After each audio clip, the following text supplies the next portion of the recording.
po ba kayong presyo dito sa palengke po? Kunwari, halimbawa po sa mga ganito. Parang parehas po ba sa halos lahat ng store po? Yung mga presyo? Hindi ko alam, depende sa kuha. Siyempre, depende kung paano mo papatungan yung tayo. Depende po sa... Opo, depende po. Kasi iba-iba naman yung magsusupply. Merong mura. Tsaka iba-iba pinagkukuha ng toy. Malitaw ang pag-isura. Depende, nakadepende yun. Paano patungan. Tsaka depende sa business ko. Kung po kayong kukuha ng mga... Opo. Parang kayo saan niyo po nakukuha? Resources na po. Isa po kayo kumuha. Ayun yun. Depende kung saan. Kung saan mas Sorry, dito ba? Oh, tanong kayo. Saan niyo po kuya nakapagtitinda dito? Stable lang din po ba yung kita niya? ay hindi. Siyempre may panahon naman yung mga. Kasi may mga babayin tayo. Pag maulan po,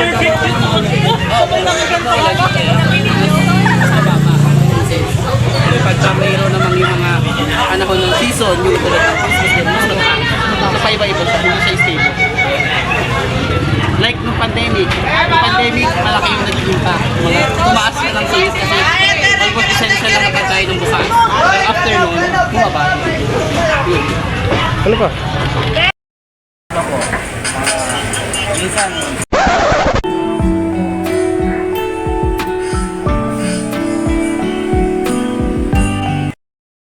umabot ng 30 mo? Ano po? Ilang taon na po kayo dito? Ano? Siyam na buwan ko. Ang lagway.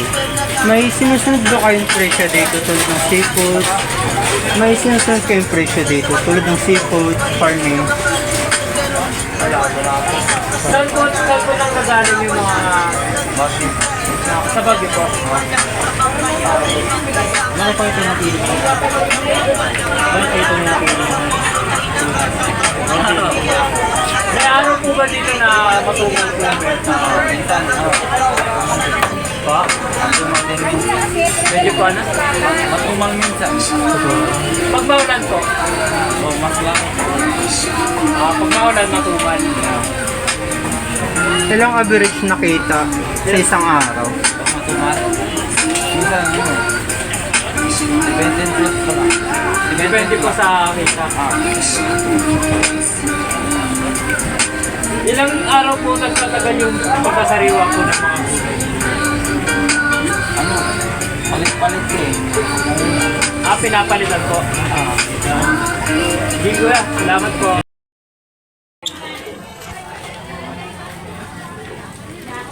May pwedeng tempo. 12 pesos lang po.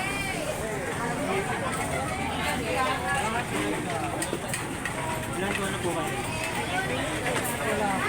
baka sila pwede.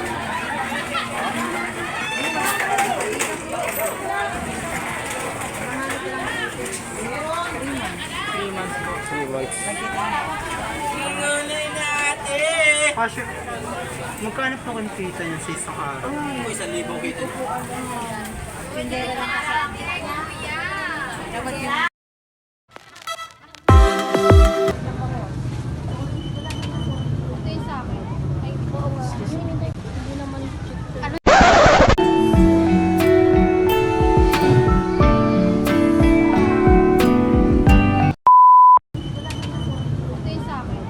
May sinusunod po ba kayong presyo dito sa palengke? Halimbawa po sa seafood, sa meat, or depende po sa bigay ng supplier?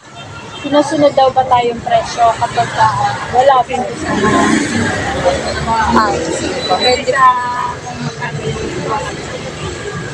Pwede.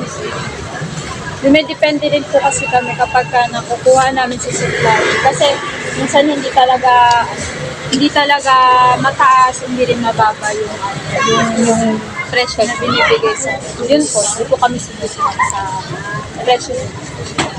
Ilang days or weeks itatagal ang freshness ng meat o anong tinda nila at paano malalaman kung fresh pa ba o hindi na? Malalaman po kung fresh kapag ganito po. Kapag ganito. Pero Ganyan na. kapag ka ganito na po, ano siya, hindi na siya gaanong fresh. Pero pwede pa naman pong pwede pa naman siya mabenta. Nabibenta pa naman po, nakakain pa rin naman. Pero sa murang halaga na or same pa rin? Murang halaga naman. Ito, dinasin. Dito po, 480 ang kilo. Dito, magiging 360. 360 Para mabenta lang na Opo, bababa. para mabenta. Pero okay pa naman siya. Kaya, Kakain pa naman. thank you. Good afternoon po, kuya. Na-approvehan na po ba ito ng DTI? Na-approvehan na po? Hindi pa po. Next question po, may sinusunod po ba kayong presyo dito sa palengke? Depende lang sa dating ng isla. Ano po? Depende sa dating ng isla. Depende sa First question po, ilang days or weeks ang itatagal ng freshness ng meat or kung anong tinda nila, paano malalaman kung fresh pa ba? Kasi depende kasi yan sa mami.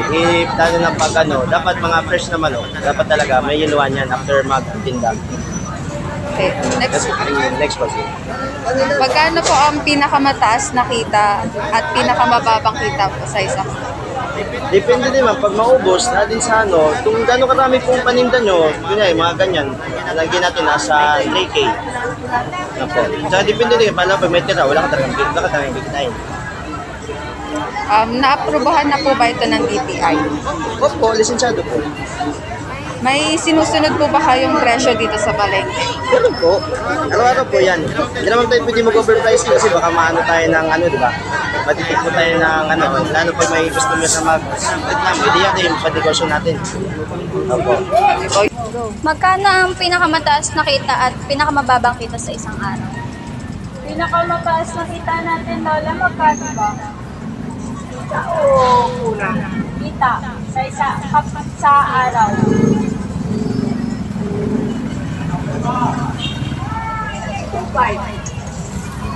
6,000 mo na naman nun, 100,000. Sa 2,500 na tubo, ang una 100,000. Kasi kami sa dito, hindi pala naman yung tubo nila. Hindi, kasi ang una nun, kita kasi nakikita ang una. So pag namuha niya ng 100,000, ang pag-ano po ay 2,500, tama lang. Malaki sa kanya hindi siya. Kasi ang una, malaki na po.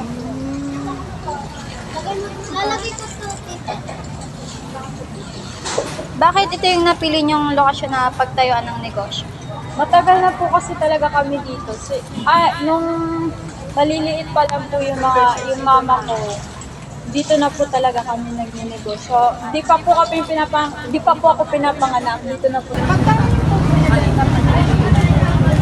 Iba po kasi yung presyo niya. Dito, may 120. Ang kilo po niyan is 480. Then, dun po sa pinakadulo. Dapat still is 400. 440. 400. Magkano niyo po ba nakukuha yung kanina? Hindi po kasi namin masasabi kung magkano yung presyo ng ipon. Kasi po iba, depende po yan sa ipon. Ito po kasi talaga. Lalo na kapag malalaki. Ano saan po kayo makukuha? Saan?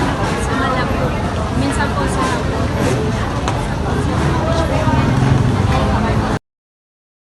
Ko lang may dati, ayan ang sinira. Hindi ko alam kung saan nakalukay. Alila yung timbangan ng bayan. Timbangan? Wala na ngayon. Wala na, bakit? Wala ko po sa report sa Lugulagan. Wala, sinira. Dati meron. Sinira. Hira na daw po. Marami kasi mga timbangan dito na kulang. Kaya sinira nila yung timbangan. Eh hindi na po nasusunod yun. Thank you po. Sige. Narinig nyo, dito nasusunod. So yun guys, dito na po magtatapos ang interview namin.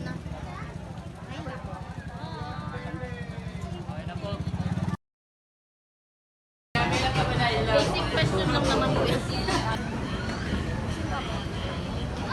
Pero, kaso O, ikaw.